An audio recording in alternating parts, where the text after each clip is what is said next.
নামাজটা শুরু করলাম আল্লাহু আকবার বলে, রুকুতে গেলাম আল্লাহু আকবার বলে, আবার সিজদায় গেলাম আল্লাহু আকবার বলে, সিজদার থেকে উঠলাম আল্লাহু আকবার বলে, আবার সিজদায় গেলাম আল্লাহু আকবার বলে, আবার সিজদার থেকে উঠলাম আল্লাহু আকবার বলে। প্রত্যেক নামাজের ভিতরে আমরা আল্লাহু আকবার বলি, কিন্তু এই আল্লাহু আকবারের বড়ত্ব আর মহত্ব আমাদের অন্তরের ভিতরে নাই।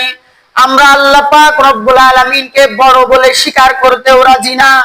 আমরা শুধু মুখে মুখে উচ্চারণ করি আল্লাহু আকবার, আপনি বড়, আমাদের রবই বড়, আল্লাহু আকবার, আল্লাহ পাক রব্বুল আলামিন মহান।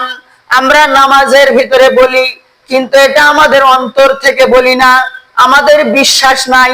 সাহাবাদের বিশ্বাস ছিল, আল্লাহ পাক রব্বুল আলামিনের প্রিয় হাবিবের বিশ্বাস ছিল, রাসূলগণরা বিশ্বাস করেছে, সাহাবারা বিশ্বাস করেছে।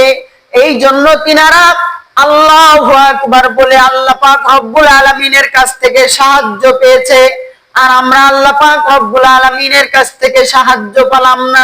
ইয়াকা নাবুদু ওয়া ইয়াকা নাস্তাইন, আমরা আপনারই ইবাদত করি এবং আপনার কাছেই সাহায্য চাই। আমরা আপনারই ইবাদত করি এবং আপনার কাছেই সাহায্য চাই।